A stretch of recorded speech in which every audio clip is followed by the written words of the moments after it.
Yalla. All right. Hello, everybody. Welcome back. It was so lovely to see so many of you just yesterday for our Siyum for Baba Metzia.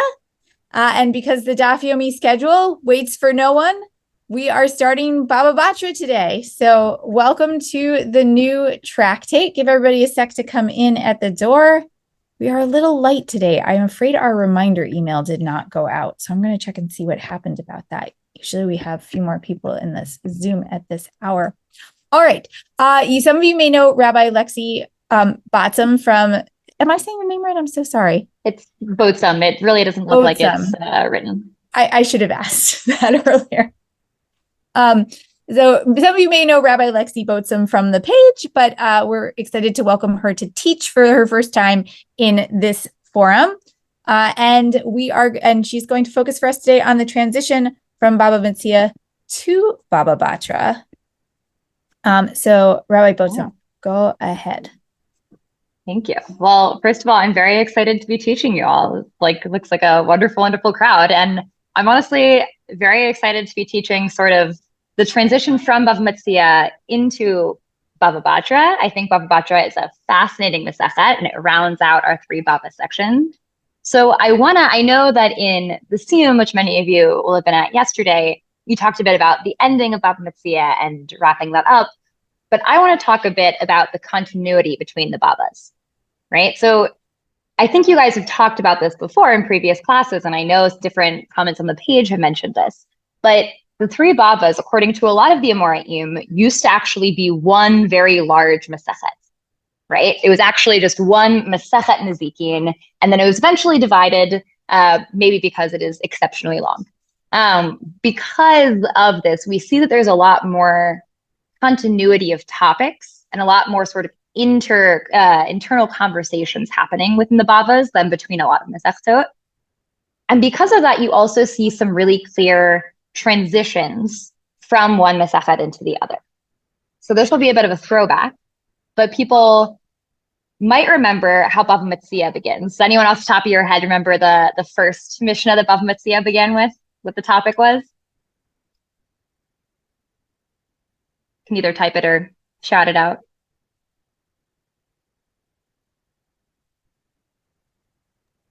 Apologies. I'm dealing with some logistical stuff on this end. So I missed the question, but yes, I see. Shnaim Ochazin. Shnaim Ochazin B'talit and the Talit. Yes.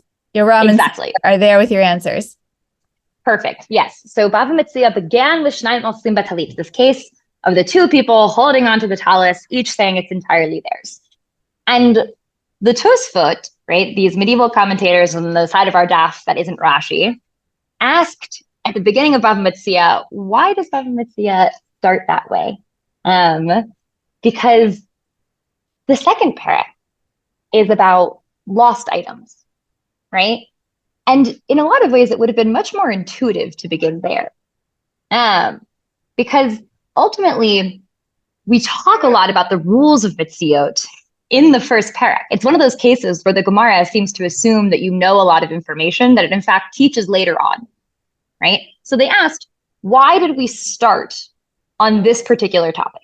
And part of the answer they gave is that the end of Bava Kama is talking about when you have like a craftsman working with wool, right? Or a craftsman, a carpenter working with wood. In what cases the sort of wool shavings or the wood shavings belong either to the craftsman or the owner of the product, right? And so because Bava Kama ended on this topic of sort of how do we split objects between people, how do we deal with these competing claims, Bava Metzia began with a very similar topic of what do we do when we have competing claims over this one object. And so I think it's interesting to also observe this transition from Bava Metzia into Bava Batra. Does anybody, what were the sort of main topics that the last parak of Bava Metzia dealt with, which maybe you discussed yesterday in the Siyum?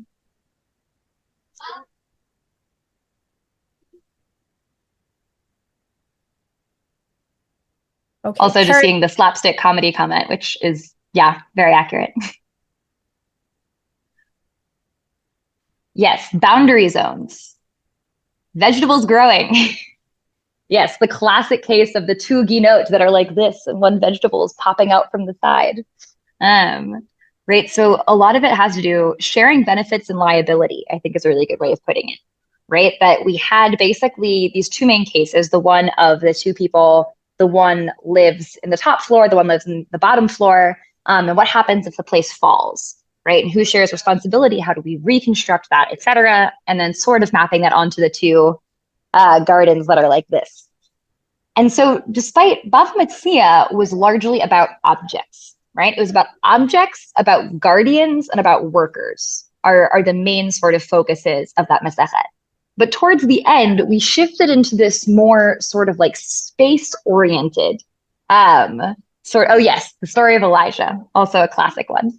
But so in the end of Bava Metzia, we're thinking about shared spaces, right? We've moved from thinking about shared or contested claims over objects into a question of what do we do when we are occupying the same space? What does it mean when we have either contesting or compatible claims to that space?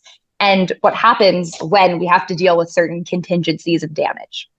And so I think that that's a fascinating way of transitioning into the beginning of Bava Batra, right? In a second, we'll take a look at this first classic opening Mishnah. But we'll see that it continues these themes of sort of shutafin, of like partners in a physical space.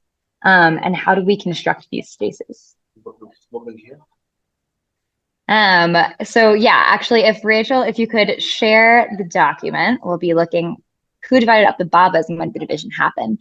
So it's a good question. This is the question of whether the Babas were in fact one full Masechet to begin with or not is debated amongst the Moraim. There are some who think that they were separate to begin with, whereas I believe Rav Yosef is one of the people who's of the opinion that they were one united Masechet. Clearly, they were divided at some point before we get to the Amoraim, right? Otherwise, that discussion wouldn't be relevant. But those Amoraim seem to think that if it happened, it would have happened in sort of the late Tannaitic period, / maybe when Rebbe was codifying the Mishnah. Okay. Also, one thing, I'm sure we'll talk about this more when it comes up the week of, but one thing I will note is if anybody has a physical, does anyone here have a physical copy of Bava Batra that they've gotten? And if so, have you noticed electronically here? Has anyone noticed anything about the physical copy of Bava Batra? I promise this isn't a leading question.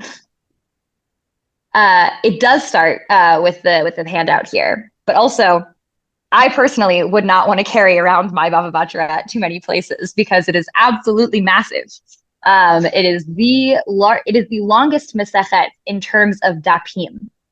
Yeah, as someone just said, it is the longest. It is not the longest in terms of words on the Gemara, though, and that's what's really fascinating. What makes Bava Batra so long is that, small spoiler alert, Rashi dies in the middle of it.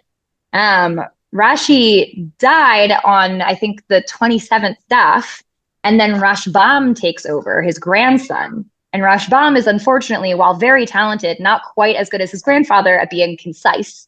And so you'll notice once we get there that what's usually the Rashi side takes up much more space on the daf than it usually does in other Masechtot, which is a huge part of why Bava Batra gets so long. So just a fun note as we begin. But I want to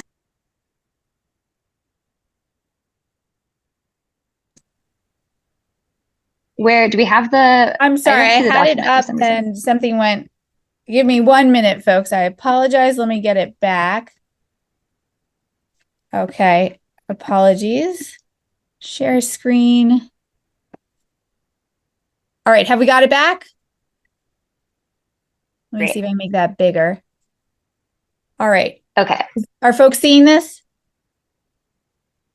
So what I want us to do, what I think is always a fun exercise when doing any Mishnah, but especially when starting off the Gemara, is to look at the Mishnah first and come up with as many questions or issues as you can before you get into the Gemara.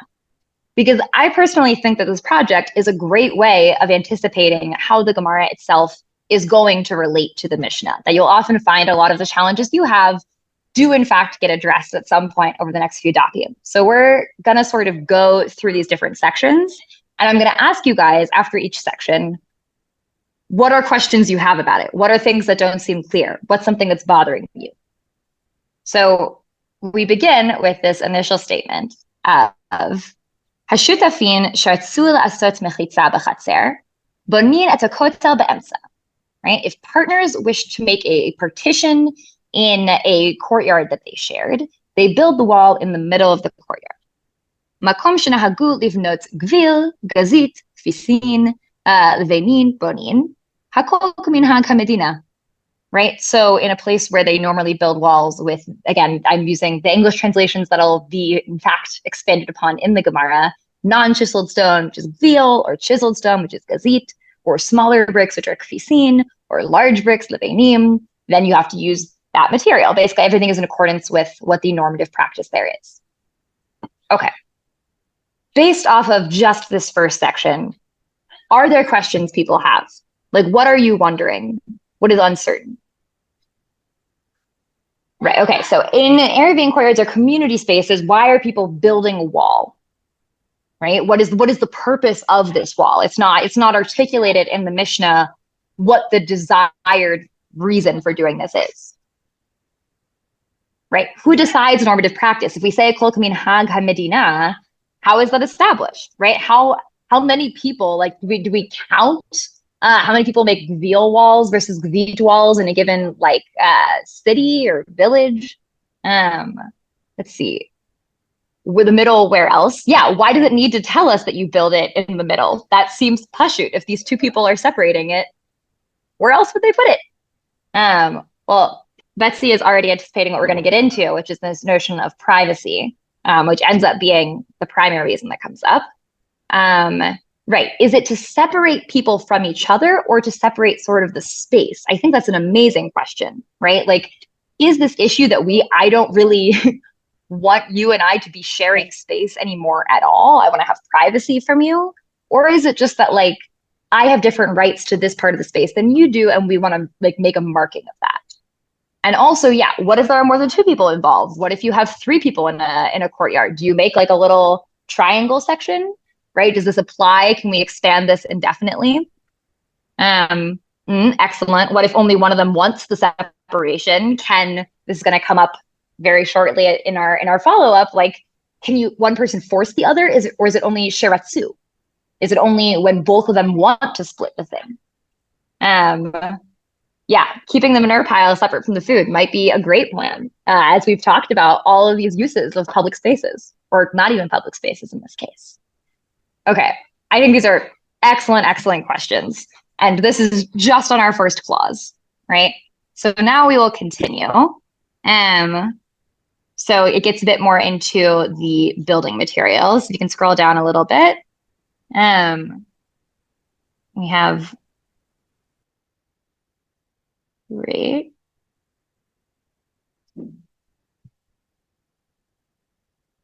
Okay. So, sorry, could you put the Hebrew in? Great. גביל זה נותן 3 טפחים, וזה נותן 3 טפחים, בגזית זה נותן טפחיים, ומחצה וזה נותן טפחיים מחצה, בכפיסין זה נותן טפחיים וזה נותן טפחיים, בבינין זה נותן טפח ומחצה, וזה נותן טפח ומחצה. לפיכך, אם נפל הכותל, המקום האבנים של שניהם. So it now is telling us how big, depending on the normative building materials, how wide each partner builds, right? So if it's these non-chiseled stones, which are the widest type of stone, then each one provides 3 handbreadths worth of their courtyard to build the wall, right? So it'd be 6 handbreadths wide. If it's the chiseled one, 2.5. If it's the small bricks, 2. If it's the normal bricks, 1.5, right? And then the assumption, as it states at the end, is that like wherever the stones fall, they're divided equally, right? So I feel like I see people already sending things in the question. Minhag hamidina, why the details? That's a great question. If this is all the fia kol minhag hamidina, why does it need to get into the specifics? Wouldn't I know? Oh, of course I'm aware that like gvil walls are usually built, 6 tfachim wide. So what's the need to get into all this detail? right? Why all this detail seems repetitive. And also, it seems like it should be clear the fact that if they build this wall together, that they should do it 50-50 and that the stones would be split 50-50, right? Would there have been a Hava Amina? Would I have assumed otherwise if it didn't tell me that? Um, I'm maybe already impacted by having read the Gemara. And so, it's always difficult sometimes to go to a Mishnah. And if you've learned the Gemara, if you didn't look at the Mishnah first and just sit with it, sometimes it's hard to tell whether you would have had the same assumptions about or understanding of the Mishnah if you hadn't already looked at the Gemara and its interpretation. But I don't know if I would have had these assumptions. Yeah, it helps having a concrete place to refer to in a book. Yeah, it's true. It's nice having these things codified, even if there are norms. Arguably, some people will always make a fuss about it, and it helps having like specific, well, I was going to say written, but this was actually probably not written at the time that it was being created, but at least established and articulated norms, as opposed to just relying upon like the general knowledge of what people do. Okay, let's look at the next section. Now we're like things are going to get, I think, really interesting when it comes to the structure of this Mishnah. So you say, "V'chein begina makom shenahagu ligdor mechayevin oto, aval bika makom shenahagu shelo ligdor ein mechayevin oto." So similarly, with regard to a garden, in a place where it is customary to build a partition, to again split a jointly owned garden, one can obligate their neighbor to build with them. But with regard to these fields/valleys, in a place where it is normal to, where it's not normal to build a partition, the person cannot obligate their neighbor. So I think there's a ton of questions that arise from the phrasing of this, but I'm interested in what pops out to you guys. Think about it both internally and in relationship to our first clause. Right, what makes gardens and fields different from courtyards? Because if they were completely synonymous, presumably we wouldn't have had to mention them at all.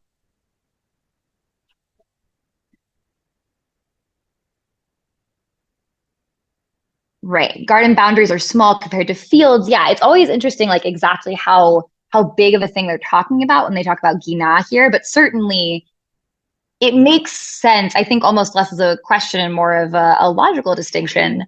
Well, someone here just asked, how is a garden different from a field? It does seem in large part that gardens are much smaller, right? The fields are these much vaster sort of valley areas where presumably the idea is people are like sort of less makpid, less precise about their divisions and distinctions.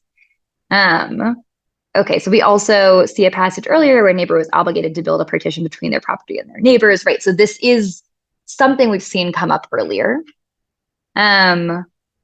What is being added if the minhag is still binding? So true. Okay, so I think this is a fascinating question.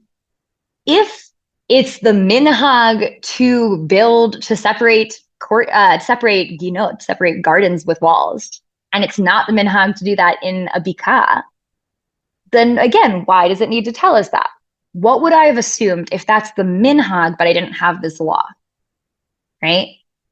Maybe I would have assumed that the minhag determines whether you can do it. Whereas, as we'll see, it's possible that here the minhag determines whether I can force my partner who doesn't want to do it to join in. People are also accurately pointing out that like it is sometimes harder to enforce boundaries between growing areas because things grow. Which is also why generally if fields are split, there are different rules around how much space has to be left in between the different properties so that one does not just overtake the other's property. But nonetheless, that is still kind of a hard thing to control. Right, are the gardens in jointly owned courtyards or are they a separate thing from our jointly owned courtyards? Since it says v'chein, right, since it says and similarly, it seems like this is talking about something that is related to but different than our courtyard question, right? So it seems that these ginot, they're not in courtyards. It's instead a separate thing of like jointly owned gardens. Right, you're allowed to pick apples off a tree that leans over a sidewalk. Well, that gets into a question that we actually also saw a bit in Bava Metzia, which is what determines the status of a growth? Is it its roots or where its branches are, right? Do we say because its roots are in private property, we go by that, or because the branches are in public property, it's public? Right. So here, interestingly, right now, and this comes up later, right now we're not dealing so intensively with the public. Right now, we're largely dealing with these sort of private partners and what their rules are between each other. But don't worry, the public will come into our discussions very shortly. Let's look at this next section, which is an important follow-up to the bika. Okay. Ela im ratsa kones לתוך שלו ובנה, ועושה חזית מבחוץ. לפיכך נפל הכותל, המקום והאבנים שלו. So rather, if one person wishes, in the case of a bika, right, where we just said that you can't compel your partner to build a partition if they don't want to, if one person wants to do it, they have to build it entirely within their own field, right? As opposed to what we said with the courtyard, where it's half on each of your properties. Here, if I want to divide and my partner doesn't, I have to build it entirely within my own field. And then I make a little marker on the side of the border that's nearer to my partner as like a distinction that this wall is all mine. It's sort of a visual aid to indicate that I built it by myself, such that if the wall falls, I have a sort of proof that the space where it fell and the stones themselves are entirely mine, right? And they're not to be split by my partner, who might later on try and claim when the wall falls that they built it with me. Okay. So one thing that I'll point out that will become a huge focus of our Gemara in the next couple dapim, what happens if the wall falls into the partner's land? Right. What does it mean? Oh, the place is yours. If actually, as the wall fell, it fell over the border and into your neighbor's place. How do we determine, could people use that to try and shift their boundaries? Anyone have thoughts about the languages of retsu versus chayavin, of like wanting versus forcing or obligating? That was a bit of a leading question, but I do think it's an interesting one nonetheless.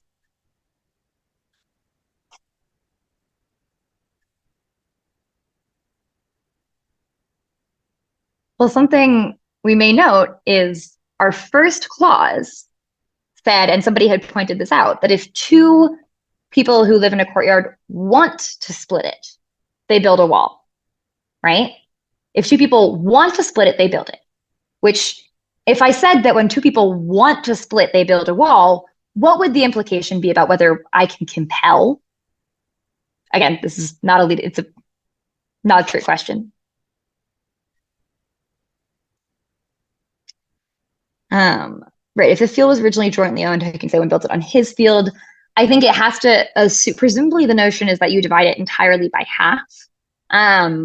Or that actually, like, it's like sort of one field, but already had an understood division of half and half. Right, Saul said it needs agreement. The implication of you divide imratsu seems to be that you can't force one another. Exactly. It seems to be that only if you want to divide it, do you build this wall, and it's telling you how you do that building, but it's not something you can compel another person to do. And yet our Mishnah said, V'chein begina, so too with a garden, if it's the norm to divide, you can chayavin oto, you can obligate your partner to build. So this is a huge seeming internal contradiction. V'chein implies what about what we're about to say, and similarly,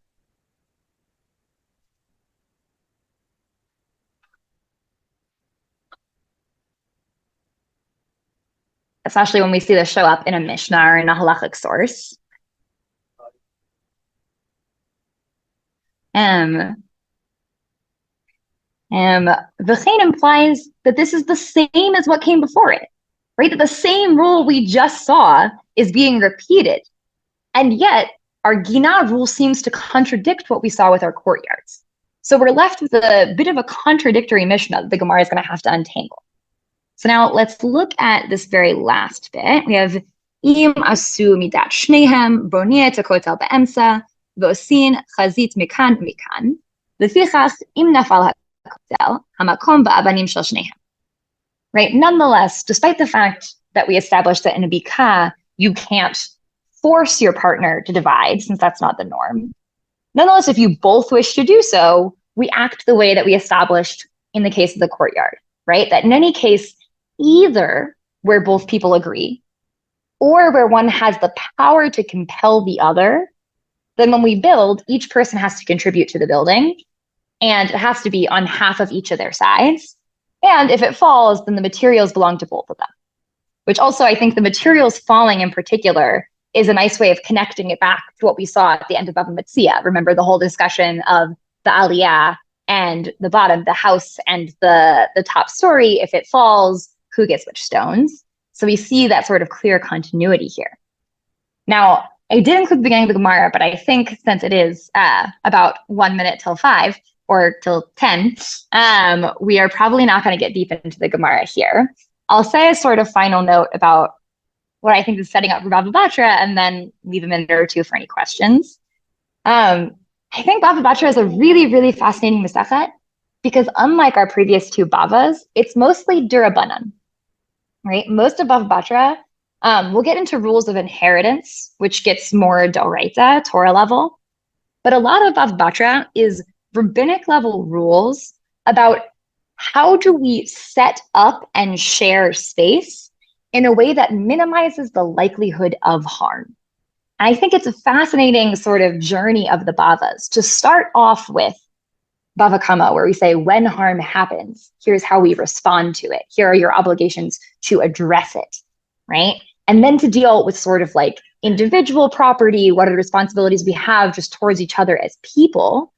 And then finally in Bava Batra, it says, okay, well, we've talked about what you need to do towards one another when harm occurs, and in general, how you need to behave towards each other.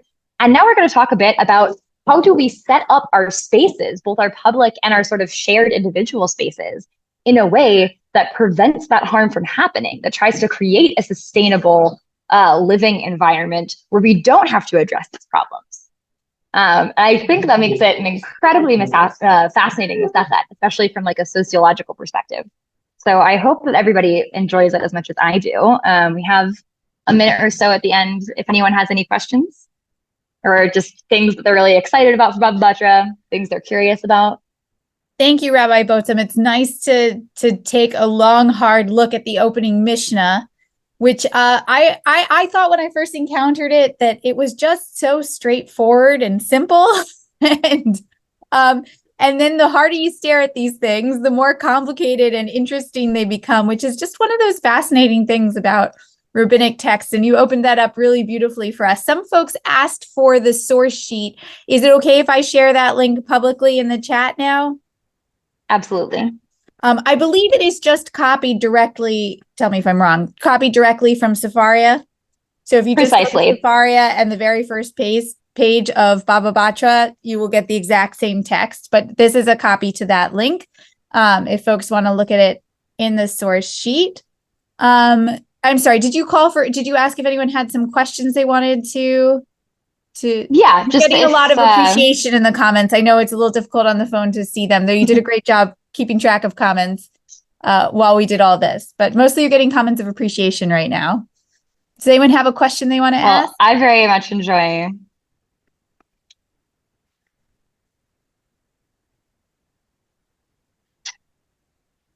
Okay, I'm changing access on the sheet so that anyone with the link should be able to view it. Someone pointed out that the access, that it was locked.